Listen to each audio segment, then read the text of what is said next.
Assalamualaikum warahmatullahi wabarakatuh. Salam sejahtera bagi kita semua. Shalom, Om Swastiastu, Namo Buddhaya, salam kebajikan. Pada video ini, kami dari kelompok 7 akan memaparkan hasil review artikel yang berjudul Akuntabilitas Berbasis Amanah pada Pondok Pesantren. Sebelumnya, saya akan memperkenalkan anggota dari kelompok 7. Yang pertama ada Cindy Anastasia Putri Ramadhani dengan NIM 141. Lalu ada Isnaila Cahyani dengan NIM 188. Lalu ada Novel Adam Fauzi dengan NIM 190. Dan ada Iva Mutia dengan NIM 202. Baik, langsung saja saya akan menjelaskan mengenai latar belakang. Jadi yang melatar belakangi penelitian dengan judul Akuntabilitas Berbasis Amanah pada Pondok Pesantren ini karena adanya peranan penting dari akuntansi sendiri dalam memastikan akuntabilitas di Pondok Pesantren sebagai entitas syariah, sesuai pedoman dari Ikatan Akuntan Indonesia atau IAI dan Bank Indonesia. Nah, pedoman akuntansi pesantren ini tuh mengacu pada SAK Etap, PSAK Syariah, dan ISAK Syariah yang merupakan hasil dari konvergensi dengan IFRS melalui entiti teori sebagai basis penyusunan standar akuntansi di Indonesia.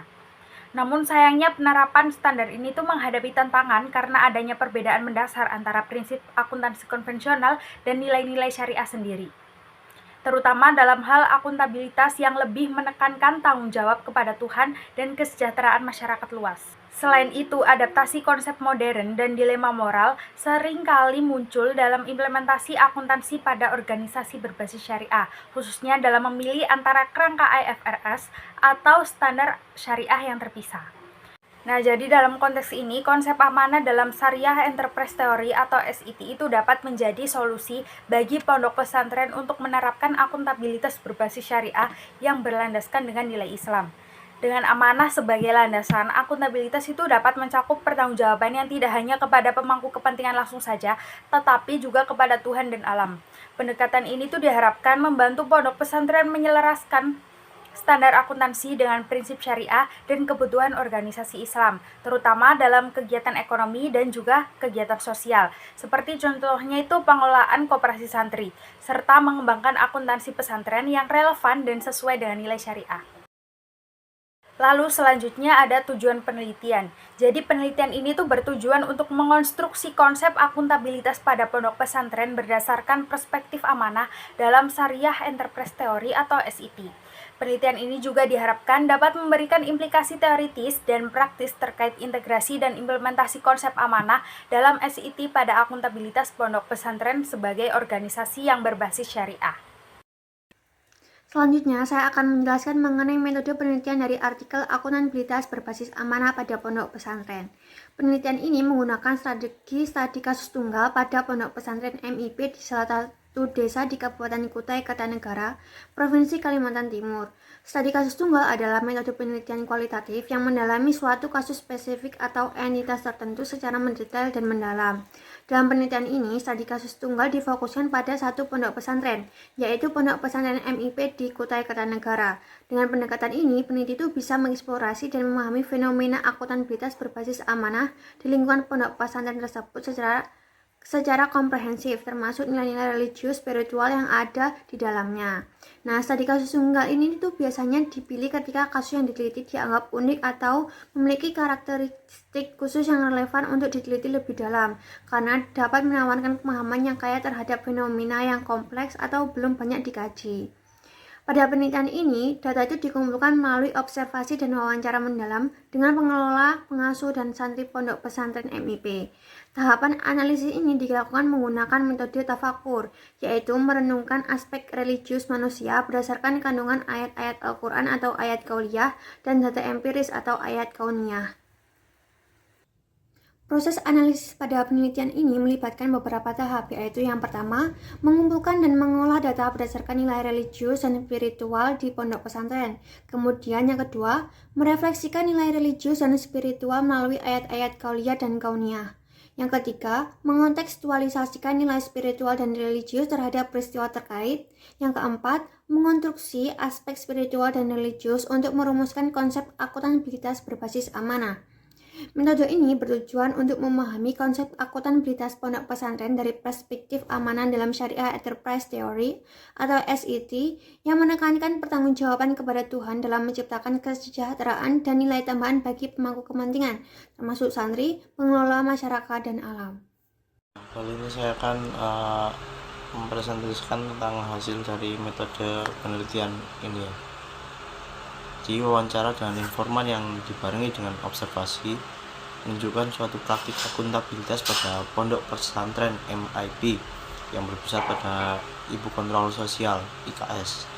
Nah, IKS yang dijabat oleh istri Abdullah merupakan pimpinan organ kontrol sosial pada pondok pesantren yang memiliki kewenangan untuk mengendalikan aspek keuangan dan pelaksanaan pembangunan, termasuk pada seluruh bagian yang melibatkan aktivitas dan interaksi pengasuh dan santri.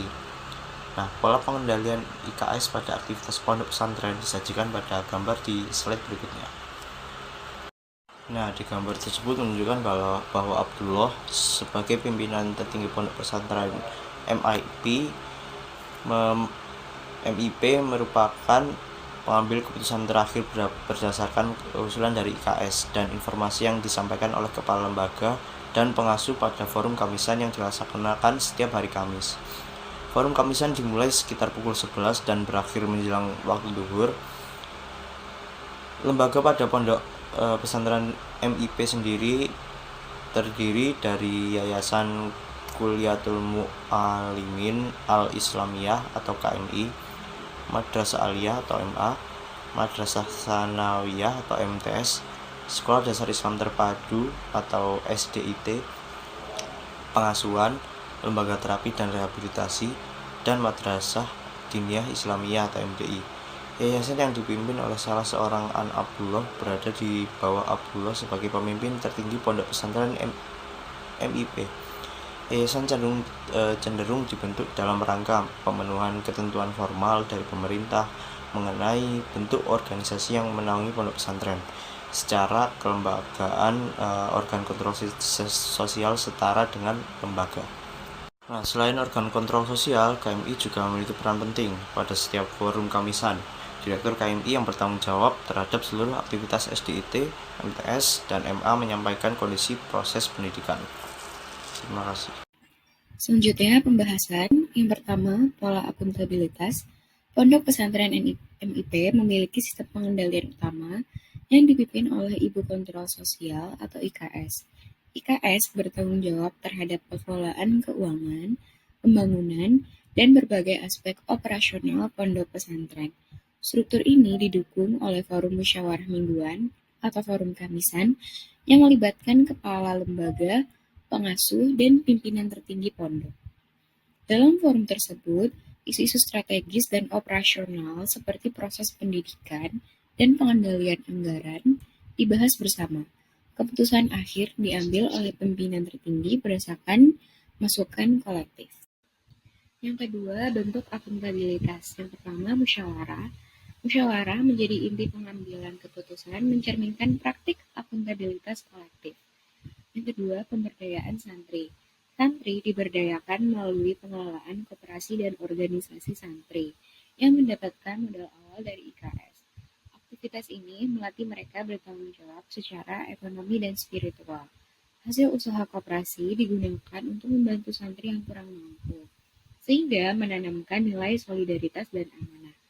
Yang ketiga, keringanan biaya pendidikan. IKS bekerja sama dengan pimpinan untuk memberikan keringanan atau bahkan pembebasan biaya bagi santri dari keluarga yang tidak mampu. Ini menunjukkan tanggung jawab pondok pesantren terhadap aksesibilitas pendidikan tanpa membedakan kemampuan ekonomi santri. Yang keempat, pemenuhan kebutuhan dasar. Pondok pesantren memastikan kebutuhan makanan, tempat tinggal, dan fasilitas pendidikan bagi santri terpenuhi dengan baik. Pengendalian ini melibatkan kerjasama dengan masyarakat sekitar. Yang kelima, kerjasama dengan masyarakat. Pondok pesantren menjaga hubungan baik dengan masyarakat melalui kemitraan dalam penyediaan logistik. Kerjasama ini memberikan manfaat ekonomi bagi masyarakat lokal sekaligus memenuhi kebutuhan pondok. Yang keenam, pelestarian lingkungan. Pondok pesantren terlibat aktif dalam menjaga kelestarian lingkungan, seperti mencegah perluasan tambang batubara yang dapat merusak ekosistem sekitar. Langkah ini merupakan bentuk tanggung jawab terhadap alam sebagai pemangku kepentingan tidak langsung. Dan yang ketujuh adalah keikhlasan dalam pengabdian. Para pengasuh dan staf pondok pesantren bekerja dengan keikhlasan, didukung oleh sistem insentif berbasis kinerja dan iklim akuntabilitas yang terbangun di pondok. Keikhlasan ini memperkuat rasa tanggung jawab dalam menjalankan amanah. Yang ketiga adalah nilai religius dan spiritualitas. Nilai religius dan spiritual sangat mendasari akuntabilitas di pondok pesantren. Konsep amanah tidak hanya diterapkan dalam aspek operasional, tetapi juga dalam membangun hubungan kepercayaan antara pengelola, santri, dan masyarakat. Yang keempat, distribusi kesejahteraan dan nilai tambah.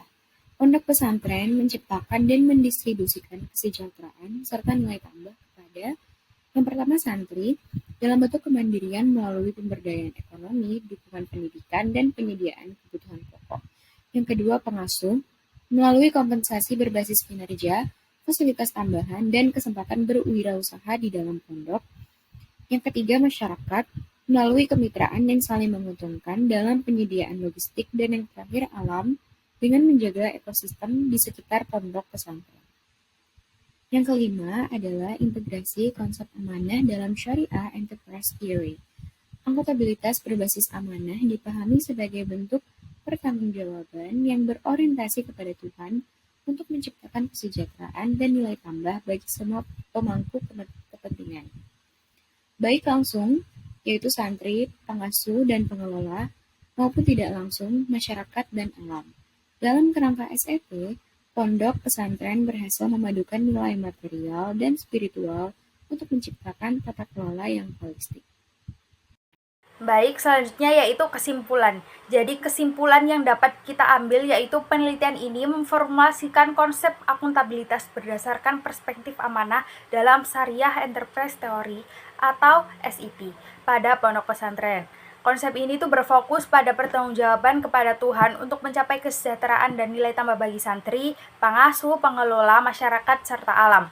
Pencapaian tersebut diwujudkan melalui kemandirian santri, keikhlasan pengasuh, musyawarah pengelola, kerjasama dengan masyarakat, dan kepedulian terhadap alam. Konsep ini mengintegrasikan nilai religius dan spiritual pondok pesantren dengan amanah dalam SET, berkontribusi dalam penajaman konsep amanah dan memperteguh karakter akuntabilitas religius di pondok pesantren.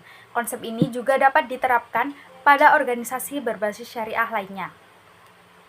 Selanjutnya saya akan menjelaskan mengenai kelebihan dan kekurangan dari artikel ini. Jadi artikel ini itu berfokus pada pembangunan konsep akuntabilitas berbasis amanah pada pondok pesantren dengan menggunakan perspektif Syariah Enterprise Theory atau SET.